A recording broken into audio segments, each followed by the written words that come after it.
This is Audiobook Warriors. Audiobook Warriors presents an unabridged version of Manacled by SenLinYu. And now for Chapter 57, Flashback 32. May 2003. It was near the end of May when the Death Eaters launched an attack on a Muggle town in Surrey. It was a trap. They didn't even bother to conceal the fact that they were luring the Resistance out. There was no need to. The Resistance would go anyway. Hermione watched the Order depart to join the fight and worked with Padma to transfer the hospital ward down into the foyer and expand the walls of the sitting room. They called in several of the Resistance members who functioned as healers and nurses in the hospice safe houses. Poppy Pomfrey had caught black cat flu and was under quarantine. A disease that caused chronic bad luck was the last thing that the Order could handle sweeping through the Resistance. The clock ticked relentlessly on while Hermione paced, carefully and meticulously organizing her mind. She gathered all her memories of Draco, shoving them into the furthest recesses of her consciousness, where she kept her memories of her parents. She could not think about Draco. She could not worry about whether he was fighting, whether Kingsley or Moody had him doing anything that put him into extreme danger in order to give the Resistance a slight edge. She had to work. Thinking about it wouldn't change anything. She walled it all away. Seamus appeared at the door carrying an unfamiliar woman and Michael Corner in his arms. "Vampire," he said, nodding towards the woman. "I don't know about him." He dropped them and quickly apparated away again. The foyer began filling with bodies. Muggles, Resistance fighters. They were all being brought to Hermione and Padma. Hermione poured blood-replenishing potion and the antidote for the bite down the woman's throat before trying to quickly diagnose what had happened to Michael. A diagnostic charm indicated his organs were shutting down, but she couldn't figure out why. She started casting an analytic web on the curse signature in order to try to identify it. Crack! Kingsley appeared, carrying Tonks. Tonks was screaming at the top of her lungs. Her eyes were rolled back in her head. Hermione cast a stasis charm on Michael in the hope of buying time and rushed over. Tonks' arm had been cursed. The skin was sliding away as her body flayed itself. Hermione cancelled the curse and cast a spell to soothe the pain before holding a vial of skin regrowth potion against Tonks' lips. Blood and a black, acrid liquid splattered onto Hermione's sleeve. She glanced up sharply. "You're cursed," she said, watching a growing stain spread across Kingsley's left shoulder through his robes. "I have to get Potter out," he said, turning to leave. She grabbed his arm. "It's close to your heart. Let me heal you." He pulled her hand off. "There's no time. Get ready. We're bringing more your way." There was a crack as Parvati appeared, weighed down with 4 bodies. "Get them to Padma," Hermione said, chasing Kingsley as he swept out of Grimmauld Place. "Let me heal you, Kingsley." She reached out to grab him before he reached the edge of the protective wards. As her fingers closed around the fabric of his robes, he apparated. They both reappeared in the battlefield. It was a town square, hazy with dust, blood, and residual magic. There were bodies everywhere. The Death Eaters were casting curses at the Resistance members who were trying to get the injured away. Dementors were floating overhead, kissing anyone they came across. Hermione glanced around with horror. "Go back to Grimmauld Place. Your job is to stay in the safe houses, Granger." Kingsley snarled at her, his expression furious when he realized she was standing beside him. He cast a shield around them. There was a scream of rage that Hermione recognized as belonging to Ron.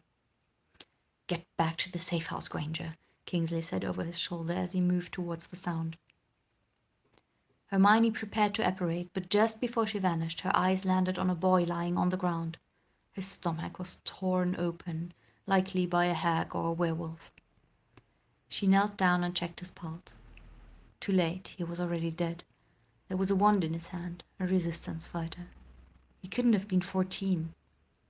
A witch beside him had necrosis curse crawling up her leg. She seemed to have passed out from the pain. There was another body on top of the witch, a young man who'd fallen across her. Hermione rolled him over to see if he was still alive too. Instantly he sprang forward. Hermione felt fangs sink into her shoulder as he pulled her to the ground. She cast a dark curse without pausing to think. The vampire crumbled. Hermione staggered to her feet, levitating the injured witch into her arms. She glanced around for anyone else within reach. A man 2 feet away appeared to have been attacked by a Dementor. Hermione moved towards him to check whether he'd been fully kissed. His soul was still intact, but he was hypothermic and in need of a chocolate.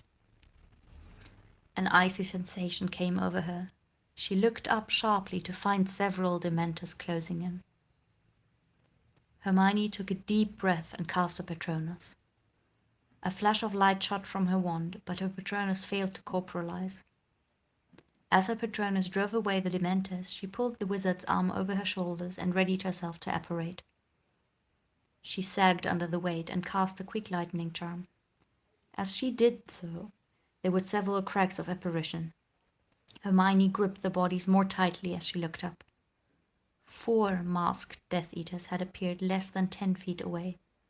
One of them was facing her. He instantly whipped his wand forward. Hermione's eyes widened as she set her mind to Grimmauld Place. Destination, determination, deliberation. She felt the curse collide with her chest as she vanished. She reappeared in the street outside Grimmauld Place, dropping the witch and wizard and falling forward with an agonized gasp.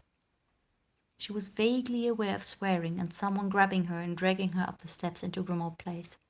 She was flipped over and stared into the faces of Padma and several of the resistance guards in charge of Grimmauld Place security during skirmishes. Hermione shuddered and tried not to sob. What spell? What spell? Padma's eyes were wide and panicked as she leaned over Hermione. Her wand was shaking in her hands. Hermione gestured wordlessly towards her chest. Padma ripped Hermione's shirt open and gasped. The acid curse had struck Hermione squarely in the sternum. It had been powerful cast. The boils were already burning deep into her bones and across her chest, up to her collarbones. Padma rapidly cast the counter curse. Hermione lay on the floor and tried not to sob as Padma summoned potions from across the room. She was burning. The agony from being cursed in the wrist was nothing compared to this. It was in the middle of her. She was barely aware of anything but the corrosive pain in the center of herself. She couldn't make out sounds. She couldn't feel the rest of her body. All she could feel was that she was burning. Inside her chest, in her bones, her skin, like there was acid in her throat. Surely someone would stun her. She was on the verge of pleading. She closed her eyes tightly and waited for everything to stop. Hermione! Hermione! Padma's voice broke through the blur of agony. Hermione forced herself to open her eyes and look up at Padma. I can't remove your bones now, Padma said. Her voice was trembling as she poured the analgesic across Hermione's chest. There are too many people dying, and I need you. There are too many curses here, and I don't know how to analyze. Besides the pain potions and the analgesic, what should I give you? Hermione stared at Padma in blank horror for several seconds, struggling to make sense of the words. She closed her eyes and tried to breathe shallowly before she forced herself to answer. Everything was burning. Even with the analgesic potion, the burning wasn't stopping. If she hadn't felt certain that screaming would have hurt more, she would have screamed until her voice gave out. She swallowed repeatedly before she forced herself to speak. Strengthener, a drop of Felix Felicis, and a draught of peace, she said in as low voice as she could manage. She could feel vibrations of her vocal cords in all the pockets of burnt flesh. Padma carefully poured the potions into Hermione's mouth and lightly massaged the analgesic into the skin before dripping small drops of essence of dittany into each of the boils. Hermione lay on the floor for several minutes, waiting for the moment when the potions kicked in the hopes that somehow things would become somewhat bearable. She could feel the damage in her bones. It inched towards her lungs as she struggled to breathe. She forced herself to stand and shakily flicked her wand to repair the shirt as she made way across the foyer. She was dying. It felt like she was dying. She forced herself to mentally separate from the pain and set to work. immediately moving to the most difficult injuries, while Padma and the other healers tended to everything else. Every moment was painful. Breathing was agonizing. Hermione couldn't so much as twitch her arm without feeling every bit of damage in her chest. She bit down on her lip and forced herself not to cry. If her chest heaved from weeping, she was afraid she would black out. Her lungs kept agitating her with the urge to cough, her esophagus contracting and her chest jerking slightly as she fought against it. If she coughed, she would probably fracture her sternum. She nearly cast a diagnostic, but she didn't think she could handle knowing how much bone damage she was ignoring. She downed a cough-suppressing potion and forced herself to breathe shallowly. Recovering would be slow. Just repairing it would likely take hours. She turned slowly, taking in the seemingly endless number of hospital stretchers she was surrounded by. There were so many injuries. Hag disembowelments and vampire bites, werewolf maulings, dozens of curses that Hermione had never seen before. Sussex was a death chamber, slowly wiping out the resistance. She recognized some of them as curses Severus and Draco had warned her about and provided counter-curses to. Deep cuts that wouldn't close, non-serious looking boils that suddenly swelled and burst, causing the individuals to begin hemorrhaging. She pulled conjured scorpions, vipers, and even a lobster out of stomachs and chests. The air stank of internal organs and blood and dark magic. She healed, and the bodies brought to her never seemed to stop. She thought she saw Harry and Ron arrive, but they were gone again before she could look away from the injured muggle boy she was healing. As she performed a complicated spell to repair a shredded large intestine, she gradually became aware of someone standing beside her. She glanced over and found Creature looking up at her. "Is Potter's mudblood all right?" She stared at him blankly, but didn't reply as she moved on to the next injury without a wince, downing another cough-suppressing potion as she went. "Potter's mudblood is hurt," Creature said in a tone that was as conclusive as it was derisive. "Creature, get out of here," Padma said, her eyes narrowed and furious. "I need someone with basic healing over here." "How hurt is Potter's mudblood?" "How about I curse you with acid in the chest too, and you can see," Padma snapped, kicking him out of the way as she bustled past. Creature skittered back and stared at Hermione for another minute as she deconstructed an unfamiliar curse signature on a witch whose bones were slowly dissolving inside her. When Hermione looked up again, Creature had disappeared. When the witch was done, Hermione stumbled over and took another dose of pain relief, a strengthener, and draught of peace as she tried to force her hands to stop shaking. Her lungs were beginning to rattle. She downed yet another cough suppressant and tried not to think about it. Padma hadn't indicated that anything about the injury was life-threatening. She turned, trying to see where she needed to go next. Most of the complex injuries had been dealt with. She went to join Padma in healing the mid-level curses. "Do you want me to treat you now?" Padma asked, hesitantly touching Hermione's wrist. Hermione paused for a moment, considering, then shook her head. "Do you know why our backup healer isn't here? We summoned her 2 hours ago." Padma's face grew tense. "I don't know. I've sent 5 more Patronuses. I haven't heard anything back." Hermione flicked her wand and healed an entrail-expelling curse. She felt almost numb beyond the searing pain in her chest. "Then," she said slowly, "we should wait a little longer, until we know no one else is going to be brought in. Kingsley never came back. I should wait in case he does. He was cursed." "You should stop moving," Padma said. "There are enough field healers here. We can manage all the treatment that remains. Go rest while you wait for Kingsley. I can stun you if you'd like."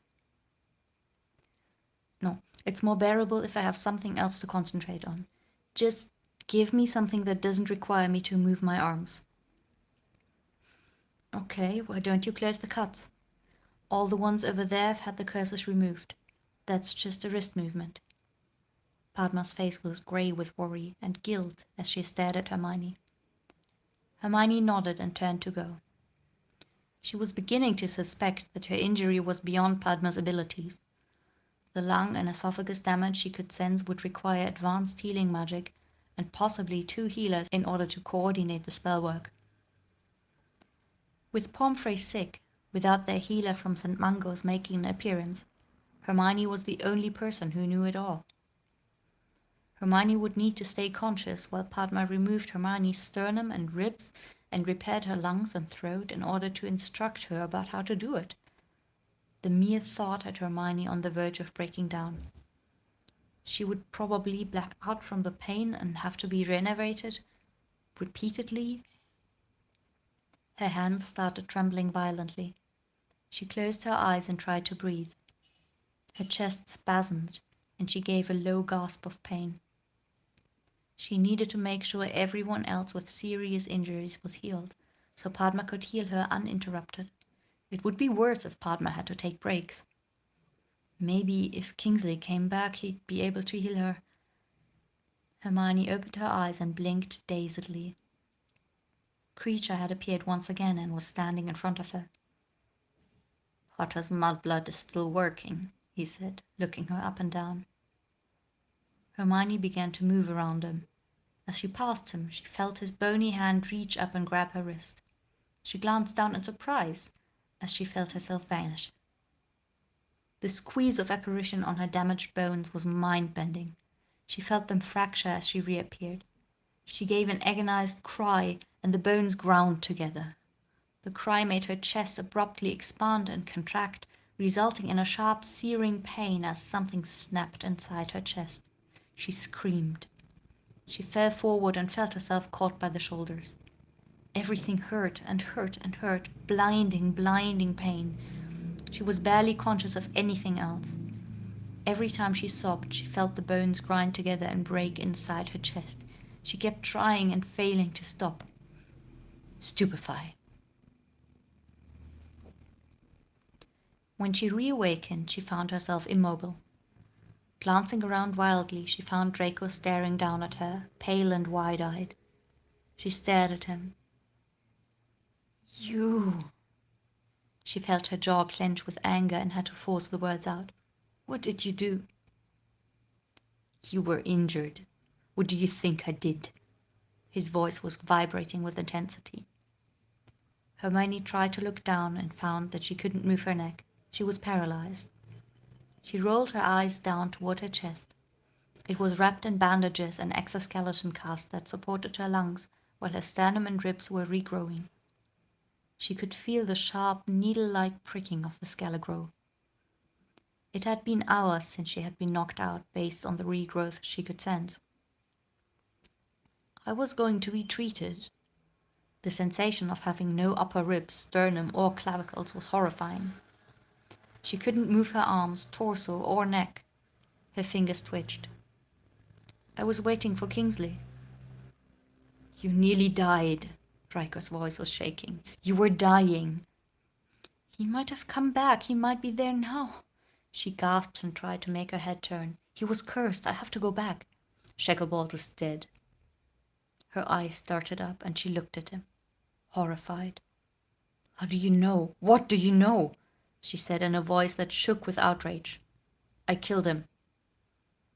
There was not a trace of regret in his face or eyes. Hermione stared. You what? The sinking sensation inside her made her feel as though a bottomless pit had opened in her stomach, and she was being dragged in, collapsing into herself. Somehow she had forgotten that he had killed Dumbledore, that he was a Death Eater, that she had seen him kill dozens of people at a time without showing a hint of remorse, that his murderousness was why he was a valuable spy for them, that he brought them valuable, vital information because he continued to run successful raids and attacks for Voldemort. She knew it all, but she had also forgotten it. He'd killed Kingsley. He'd probably been pleased to do it. She knew how much he hated Moody and Kingsley. You shouldn't have brought me here, she finally said. You would be dead if I hadn't. You were bitten by a vampire and took cough-suppressing potion. Did you even know you were drowning in blood? You had minutes left when you arrived. 2 casualty healers were barely enough to save you. Hermione blinked. She had forgotten about the vampire bite. It had happened so quickly. How had Padma overlooked it? Had she not even cast a diagnostic charm advanced enough to detect it? She shoved the question aside. I didn't know there was a room full of dying people. I was in line like all the rest of them. Pomfrey was sick. Our backup healer didn't come. They needed me. Once someone started healing me, I wouldn't have been able to move anymore, no matter what kind of advanced injuries came in. It took hours, didn't it? Repairing everything? There wasn't anyone available to do it. Do you have any idea how many people died today? How many are cursed so that they will never recover? Just because you don't care about them doesn't mean they don't matter. You are mine. Draco bared his teeth with rage. I turned and I saw you get cursed as you disappeared, and I didn't even know if you were still alive. You said you wouldn't leave the safe houses. You told me you'd be safe. You were in the middle of a massacre. Then I learned you were alive, but not being treated. He was so angry he looked ready to explode. She could feel the rage emanating from him. I even thought I was going overboard by having you kidnapped out of the safe house. I should have known. I should have fucking known, you idiotic Gryffindor. You would have just let yourself die. This is war, Draco. People die, Hermione said in a flat voice. Given your personal death toll, you should know that better than anyone else. If you knew anything about me, you would know I'm not going to prioritize my survival over anyone else's. Draco stared at her for several seconds. He was breathing through his teeth, his hands clenched into fists. Well, you should. He was suddenly ice cold. I have warned you. If something happens to you, I will personally raise the entire order. That isn't a threat, it is a promise. Consider your survival as much of a necessity to the survival of the Resistance as Potter's. If you die, I will kill every last one of them. Given that the risk of their lives is apparently the only way to make you value your own. Hermione stared up at him in a state of shock that slowly twisted into rage. How dare you? How dare you? If she could have moved, she would have cursed him, stabbed him, tried to beat him with her bare hands. She wanted to weep as the full realization of what this meant dawned on her. He was too dangerous. Too much of a risk to the Order. When she reported back to Moody, he would probably decide they had no choice but to kill Draco. Whether Moody used his memories or hers, the result would be the same. Tears welled up and streamed down from the corners of her eyes. She closed them so that she wouldn't have to look up at Draco. The silence hung between them for a minute before she heard him sigh heavily. She felt the bed shift and his fingers stroked her face, brushing away a lock of hair and then resting on her cheek. You're thinking you'll have to kill me, aren't you? He said. That I'm too much of a liability now. If you go to Moody, he'll order it. His hand trailed down and rested lightly on her chest, over the spot where her sternum was regrowing. The heat of it seeped gradually through the cast and into her skin. It made her breath catch. And you'll do it, won't you? Hermione opened her eyes and looked at him. He was seated on the edge of the bed, staring down at her. The rage had vanished from his eyes. You aren't leaving me any choice, she said in a shaking voice. You know I will not choose you over everyone else. He studied her. You'll never forgive yourself. Her jaw trembled. No, I won't. Her voice broke. But it wouldn't be the first unforgivable thing I've done. I'm already a whore. His hand resting against her flinched. Becoming a murderer will just be an extra line in the history books. If you did, What would you do then? I'm sure you can imagine. She wanted to turn her head away, but without her bones, her muscles couldn't function. His hand withdrew. Its sudden absence tugged at something inside of her. She struggled not to sob. She hated this war. She had thought she could do anything. She thought there would be no limits to what she was willing to do to save Harry, to save everyone, that she would be able to bear with the consequences for long enough to reach the end. Apparently, Draco had become her limit. She didn't know how to endure the war on her own anymore. The thought of watching the light fade away from his eyes. A ragged wail tore itself from her throat. Suddenly Draco was over her, holding her in as much of an embrace as he could without injuring her. His face only a breath away from hers. Just live, Hermione. His voice was shaking. That's all I'm asking you to do for me. Hermione gave a low sob. I cannot promise that. You know I cannot promise that. And I cannot risk what you would do if I died. He kissed her. His hands caressed her face, and his fingers tangled in her hair. She sobbed against his lips. I'm sorry, she kept saying again and again as she kissed him. I'm sorry I did this to you. His lips were still against hers when he suddenly stiffened and hissed. He wrenched himself away, gripping his left forearm until the knuckles of his right hand were white. Fuck. He stood up and stared down at her. I'm being summoned. She could see the calculation in his eyes. His jaw clenched and he seemed to be wavering. An expression of despairing resignation flickered in his eyes. I can't delay. I have to go. Topsy! A house elf popped into the room. Hermione stared slightly and glanced around, realizing that she was not in a hotel room.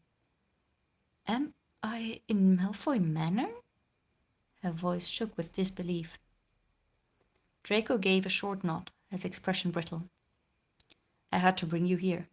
I can't summon healers to Muggle London. Draco grabbed a pile of robes. Hermione recognized them as his Death Eater uniform. He pulled them on rapidly. I didn't expect to leave you here alone. He leaned towards her and his fingers ghosted along her wrist. I swear, the wards won't let anyone onto the estate. You'll be safe. I'll come back. His pupils were dilated as he stared down at her. She recognized the terror in his eyes. I'll come back. No one can come here. You'll be safe until I get back, he said again. Topsy, take care of Granger. Draco pulled his mask on and looked down at her for a split second longer before he vanished from the room. Hermione stared at the spot he'd disappeared from, trying to absorb the fact that she was lying, paralyzed, alone, in Malfoy Manor. Hermione looked up at the ceiling and heard the house elf, Topsy, fidget beside her. Hermione pressed her lips together for several seconds, trying to decide where to begin.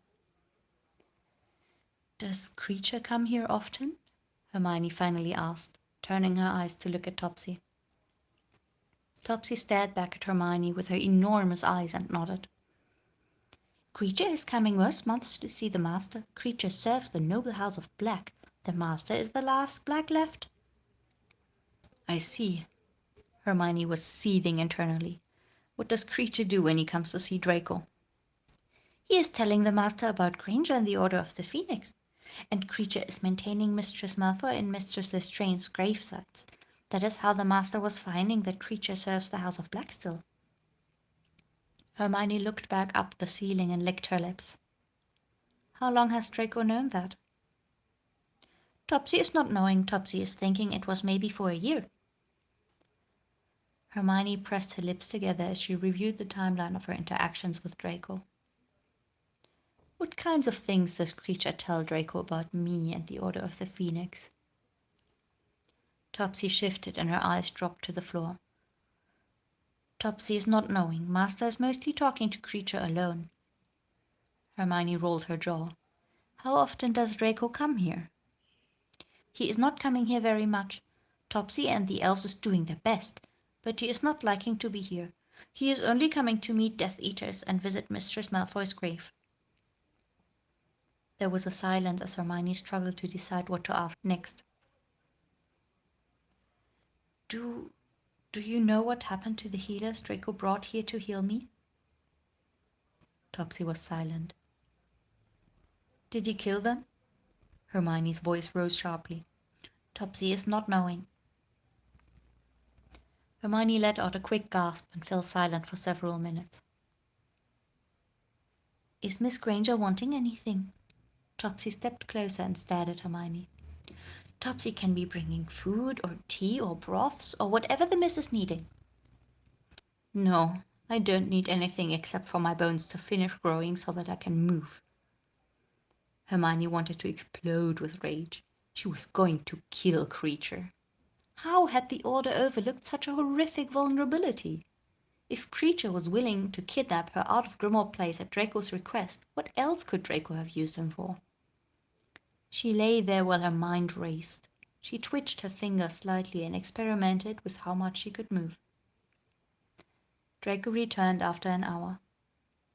His apparition was silent, but Hermione saw him immediately. She could turn her head a bit. She studied him, looking for any sign that he might be injured.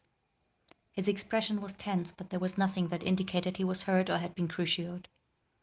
They stared at each other in silence.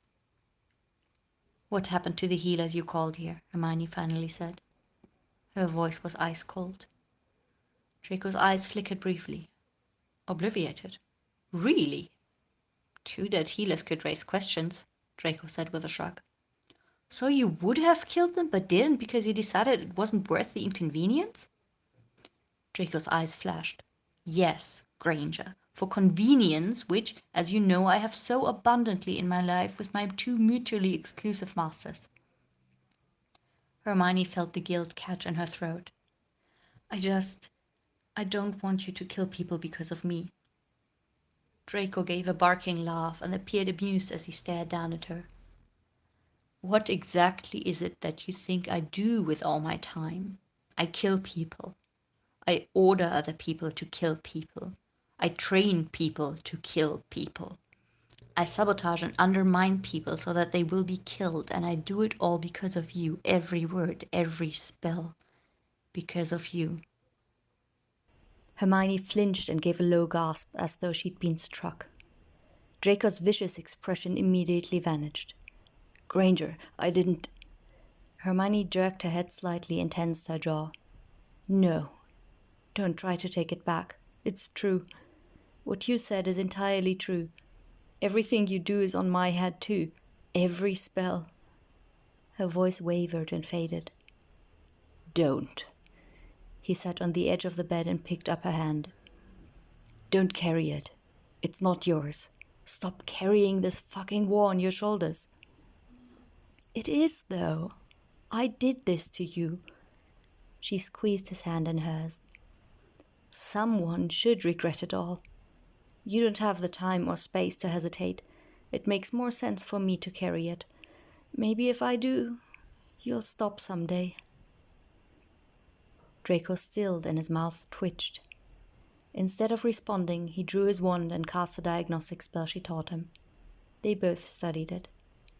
There were at least 2 hours of regrowth left. Hermione looked up from his wand and stared at him. I'm getting rid of Kreacher when I go back, assuming Moody hasn't already killed him. You can have him, but he is never setting foot in Grimmauld Place again. Draco's jaw clenched and he glanced away from her without a word. How long have you been using him to spy on the Order? I found him tending my mother's grave in April last year. April, Hermione echoed. Then her eyes widened. Is that why you hexed me? Because you read my notes? Draco said nothing in reply. I thought you did it because I healed you, she said after a minute. I know. Her throat tightened. Every time I healed you after that, I thought you might hurt me again. I know. His voice was hollow. There was a long silence. Hermione pressed her lips together and drew a slow breath, feeling as though she might choke on her grief. I don't know what to do. I can't ignore a threat to the Order. Draco sighed and looked down. I was just angry. Hermione scoffed and jerked her chin. You're always angry. You can't make threats like that, especially not you. It was an accident. I was trying to heal Kingsley and he apparated. I thought I'd take some of the injured back with me. My hands were full when I was cursed. You were still working. His voice was carefully controlled, clipped. She could hear the undercurrent of cold rage still in it. I wanted to, she said firmly. Padma didn't know the spell works to heal me. Pomfrey and she could have done it together, but Pomfrey was sick this week. Our usual casualty healer never came. I think Padma panicked. I don't think she used an advanced diagnostic charm to verify the injury. I could have asked her to stun me, but I wanted to keep working. And if she had, well, I might have died then. Although hopefully she would have put monitor wards on me. I'm going to have quite a bit to say about healing practice when I get back. It was a lot of factors. You can't reduce complex situations into a simplistic blame game. You can't hold the resistance hostage to control me. Draco gave a low sigh and stared across the room for a minute before he spoke. If you died, Granger, I'm done. I won't continue this. I'm tired. Hermione twitched her wrist enough to catch his hand. Draco, don't... He looked down at her. His expression was closed, but you could see the whole war in his eyes. I mean it. I won't kill them, but I will be done. You're my terms of service. The contract is void if you die. She shook her head. There is a life for you on the other side of the war. Don't reduce your world to me. He quirked an eyebrow, and his upper lip curled. Yours hardly seems larger. Or are there any post-war plans you've forgotten to mention? Hermione swallowed and looked away. Do as I say, not as I do. Draco gave a low laugh, and they lapsed into a silence as empty as the future. You could become a healer, she said after a minute. A smile ghosted in the corner of his mouth. I hadn't considered that. Hermione gave a faint smile. You should. If you went somewhere else, you could be a very good healer, although your bedside manner could use improvement. It would be something to balance out that death toll of mine, he said without looking at her. Her hold on his hand tightened. I'm sorry, I shouldn't have said that. It's not your fault. His eyes flickered away. Maybe once. I believe I own it now. Hermione felt her stomach twist. You are so much more than what the war has made you into. Her voice shook slightly. He still didn't look at her. You are, she said, steadying his face carefully. Just like I am. There is more to both of us. It's just waiting to get out. Hermione traced her fingers along his. Someday, we'll leave all this behind. The two of us. I think we could. His fingers entwined with hers tightened just a little. She didn't know what else to say. She felt her eyes droop. Draco brushed a hand against her cheek. Sleep. You still have a few hours before you can move. Once the bones are regrown, there are restoratives I'm supposed to give you. You're not going anywhere for at least 12 hours.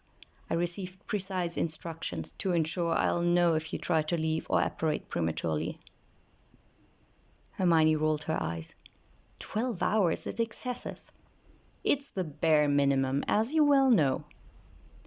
Hermione's mouth twitched and Draco snorted. You are a manipulative little liar. Don't expect me to trust you.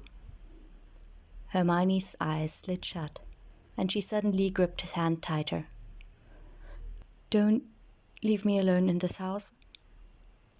I won't.